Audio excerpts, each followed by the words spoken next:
আমিও জানতে চাই আমজনতা দলের শত্রু কারা কারা। ভারত থেকে বাধা দেওয়া হচ্ছে নাকি আমেরিকা থেকে বাধা দেওয়া হচ্ছে নাকি চায়না থেকে বাধা দেওয়া হচ্ছে নাকি ওই টিকটিকি ছাত্র উপদেষ্টা আমাদেরকে বাধা দিচ্ছে? ওরা যদি মানুষের বাচ্চা হয় শুক্রবারেও অফিস খুলে আমাকে নিবন্ধন দিবে, আর তাও যদি না হয় তাহলে আমার লাশ যাবে এখান থেকে। আমি চাই না কোনো রাজনৈতিক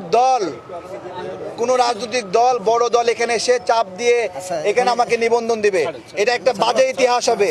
সেই রাজনৈতিক দল আজীবন বলে বেড়াবে যে তারেক সাহেবকে আমরা নিবন্ধন দিয়েছি। আমরা এরকম দল দাস হতে চাই না। আমরা অনেক বড় ভাইয়ের সাথে কথা বলছিলাম যে আপনারা একটু ইলেকশন কমিশনকে বলেন, তারা বলেছে কিনা বলেনি জানি না, বা বললেও সেটা কাজ হয়নি।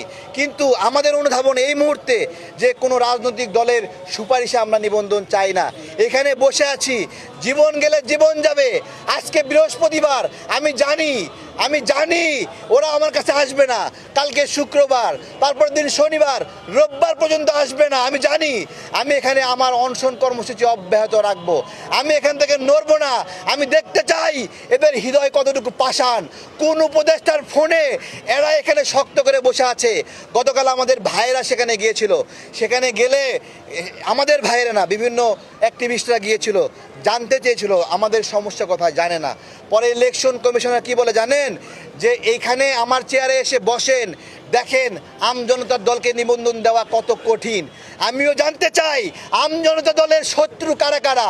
ভারত থেকে বাধা দেওয়া হচ্ছে নাকি আমেরিকা থেকে বাধা দেওয়া হচ্ছে নাকি চায়না থেকে বাধা দেওয়া হচ্ছে নাকি ওই টিকটিকি ছাত্র উপদেষ্টা আমাদেরকে বাধা দিচ্ছে? আমরা জানতে চাই কাদের বাধাতে আপনারা আমাদেরকে দিতে চাচ্ছেন না। আমার সংগঠনের ভাইয়েরা নির্বাচন করতে চায়, আমাকে বারবার বলছে তারেক ভাই 2 বছর 3 বছর ধরে আপনার সাথে রাজনীতি করি, আপনি কি আমাদেরকে নির্বাচনে নেবেন না? আমি কোনো জবাব দিতে পারি না। তাদের নির্বাচনী ইচ্ছা আমি পূরণ করতে পারছি না, বাধ্য হয়ে এখানে অনশনে বসে গেছি। যদি তাদেরকে আমি নির্বাচনে না নিতে পারি, 17 বছর ধরে আমরা একটা ভোটাধিকারের লড়াই করছি ভাইয়েরা। আমরা নির্বাচনের জন্য অনশন করেছি, ভোটের জন্য অনশন করেছি। এই প্রেস ক্লাবে দিনের পর দিন না খেয়েছিলাম, আপনারা দেখেছেন, ভিডিও করেছেন, ছবি তুলেছেন। নির্বাচনের দিনে বড় বড় রাজনৈতিক দলেরা আমাকে কমিটমেন্ট দিয়েছিল, তোমরা ইসি ঘেরাও দাও, আমরা তোমাদেরকে 1000 লোক দেব, 500 লোক দেব। কিন্তু নির্বাচনের দিনে সেই সকল বড় বড় দল আমাদেরকে কি বলেছেন জানেন? অযথা শক্তি ক্ষয় করে লাভ কি, ঘরে ফিরে যাও। আমরা সেই দিন ঘরে ফিরে যাইনি।